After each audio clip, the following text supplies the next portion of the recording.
Hey Bible lovers, so I hope you're ready for part 2 of my tour of Holy Trinity Cathedral, Greek Orthodox Church in Charlotte, North Carolina with my friend, Father Jonathan Resmini, and we had a great time at this tour. And this second part is like a little kind of mini sanctuary off the sanctuary, and as you can see, it's modeled exactly after the big one.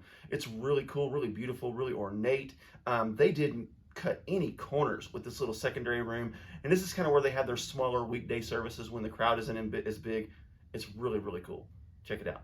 So what happens in this room? So when we have weekday services, when we don't expect a lot of people, we'll do Gotcha. the services in here. Because it takes up less space, it feels more intimate that way. It's the same functionality. This is still the icon screen, except it's just not so high. This is Saint Chrysostomos of Smyrna is the name of our chapel's saint, so that's who's here. And the same Christ. We just don't have the angels because there's only the center doors. Right. If you look here, you can see this is what the altar actually looks like. It's a miniaturized form, but that's right there. You still have the Virgin Mary, the Platitera Uranon. You still have the Pantocrator icon of Christ above. So it's like a mini version. Yeah. Does it look like a cross too, a little bit? It actually, functionally it does if you look at the way the wall. Yeah, that's what I was thinking.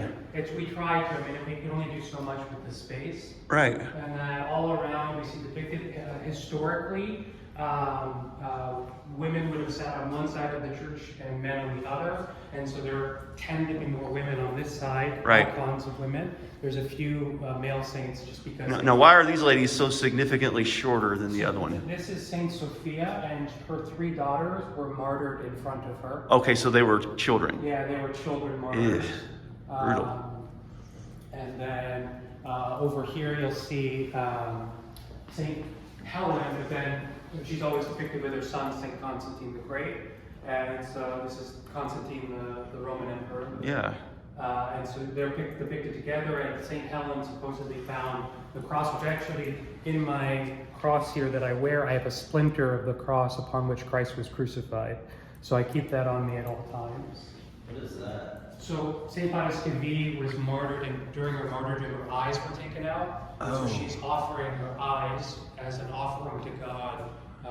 And so it's given in memorial of her martyrdom. And you'll see anytime a saint is holding a cross, it means that they were martyred. So all of these were martyred. She died as. So all these people. Oh, wow. All of these people were martyred. Wow. And what's this right here? This is an icon of the Kimesis Theotokos, which is the falling asleep of the Virgin Mary. In the Western tradition, it's sometimes called the Assumption. We don't have an exact doctrine of the Assumption, but it is the Virgin Mary's death and her being brought up to heaven. And you'll see Christ there is holding her soul as she once held him. So in the Greek Orthodox tradition, Mary did pass away. She was brought into heaven in bodily form, but we don't have an official doctrine called the Assumption. Gotcha. Ours is the Kimesis, which is the falling asleep, but then she was brought into the heavenly kingdom in our tradition. Above here, you'll see different depictions of the liturgy, but the heavenly liturgy. So we would say that as we're celebrating the liturgy on earth, the liturgy is being celebrated in the heavenly spaces. So there's Christ offering the wine. Here's the great entrance when Christ is being brought in. Okay, Christ offering the wine. Point me to it.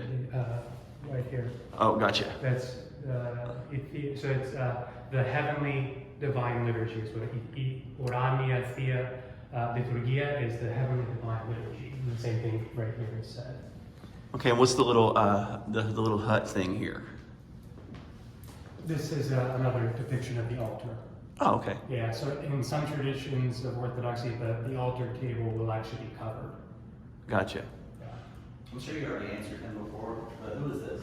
In the middle, Yes. That's the Virgin Mary, and she's holding, that's the Christ child. Oh, So she's in a traditional position called the Aron's position. It's a prayer position, and she's always depicted either with Christ or pointing to Christ. So she'll either have him in the middle like that, or she'll be holding him, or he'll be depicted in front of her. You'll see her, she's holding him here, but she's always directing our attention to him, because she is humble enough to say, look, this is who is. I've never caught that before. Yeah.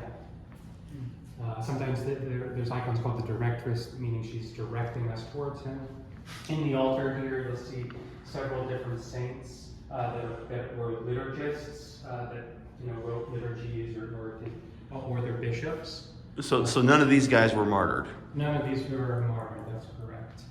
Over here, since you're looking, so this is called the Zoic Locus Fidei, the life-receiving font. And it's an icon representing the Virgin Mary, because she's a font that issued forth, but she received life. F-O-N-T? Font, yeah, like this. Okay, so font doesn't just like a fountain. Yeah, and so we'll use this when we at the beginning of each month we'll do a prayer service to bless water, and so we'll turn this on. And that's where the. And then we'll. Oh, it's actually functional. Yeah, and then we'll bless the water. And sprinkle people with the water. Nice. And then over here, this is an icon called the Extreme Humility. And this is Christ after he's been taken down from the cross, entering into the tomb. And then this is a smaller version of our chanter stand. Our services are chanted traditionally with a monophonic style, so not a polyphonic like the choral music, but everyone's singing at the same pitch. Yeah. And so this is where our chanters will stand during these services. Yeah, because there was some chanting when I came. Yeah, we broadcast our services, so if anyone ever wants to watch it, they can just look for us on YouTube. Yep. Holy Trinity, Charlotte.